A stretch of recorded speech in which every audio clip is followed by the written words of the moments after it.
What do you mean? Like, everything is my fault? The self-help book is just a book at the end of the day. It's not going to fix your life. Hi everyone, welcome back to my video podcast. Today we have another video. I'm so excited because it has actually been long since I posted one. So I'm excited to just be talking. As a matter of fact, we have another video, and surprise, surprise, it's a book review. So you're watching Teresa and this is Chat with Lee.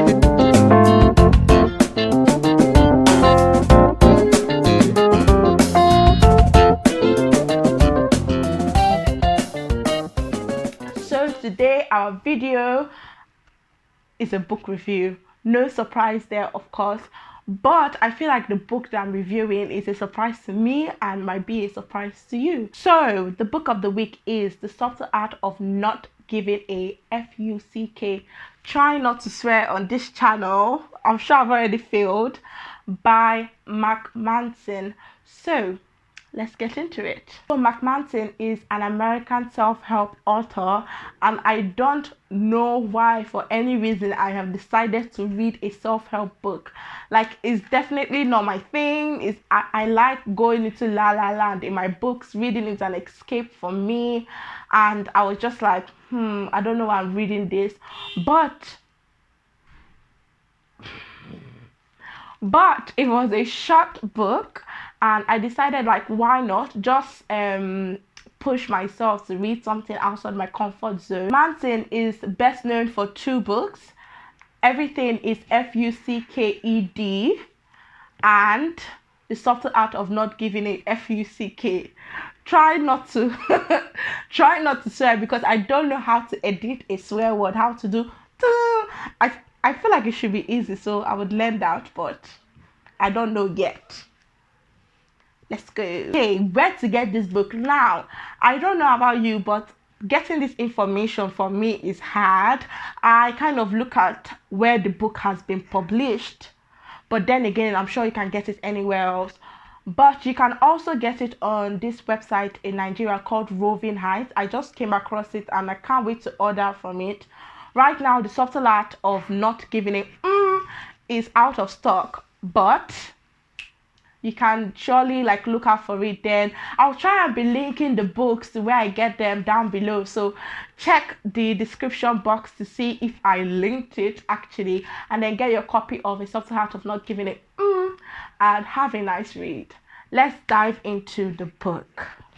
On the cover of the book you would see The Subtle Art of Not Giving it and below it is called A Counterintuitive Approach to Living a Good Life, and I feel like that summarizes the book.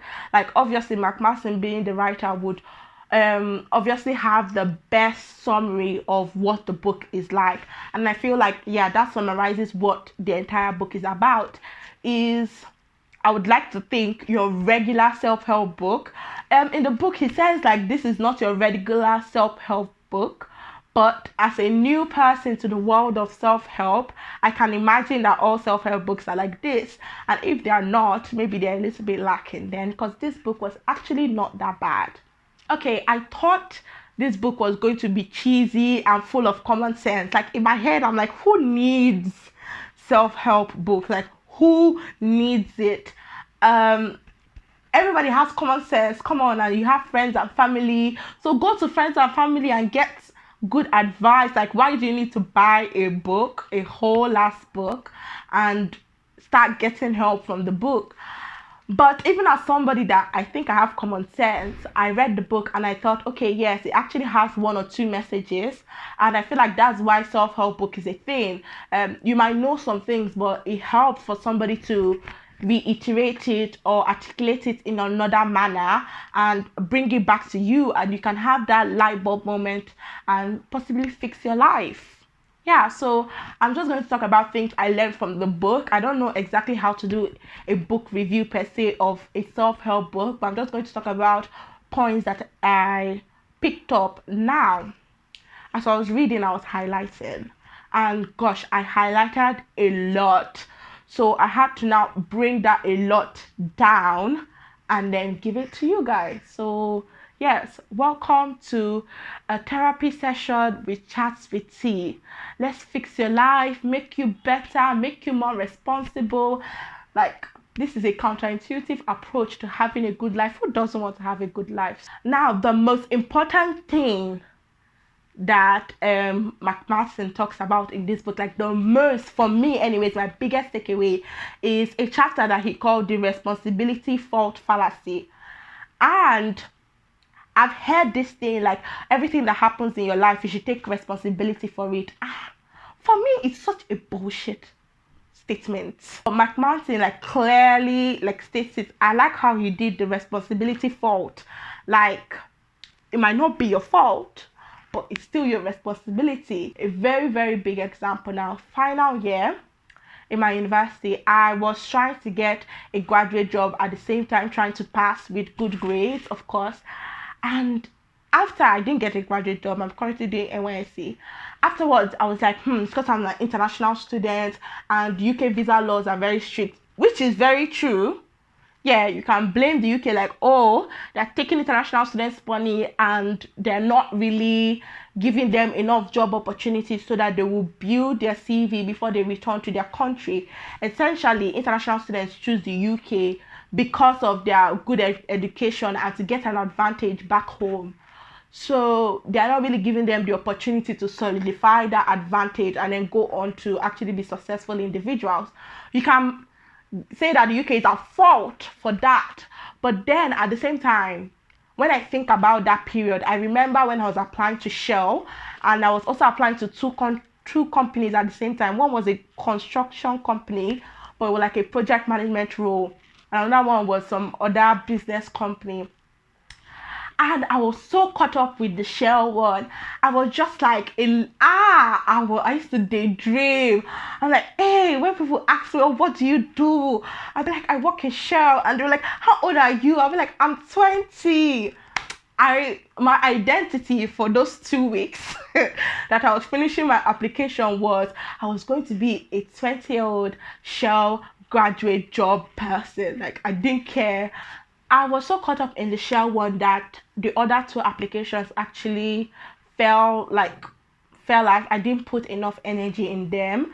And although I can blame the UK and their policies, I have to take responsibility that for some of them I didn't put my best. If you take responsibility for what happens to you, and let's say something bad happened or something negative happened and you take responsibility for that, you can change yourself, you can change what you do.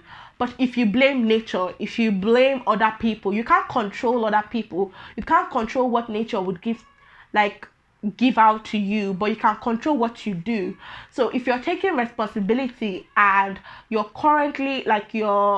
constantly telling yourself like you could do better, then everything or most things are under your hands. That means you're in control of what you're getting and you can actually do something about it. Not that, oh, woe betide me or woe is me and nothing good ever happens to me. But when you take responsibility, you can actually say, oh, nothing good ever happens to me, but I can do something to make sure that something good happens to me. But life is shit, so yeah, bad things can happen to you still. Let's go into rating the video. The writing style.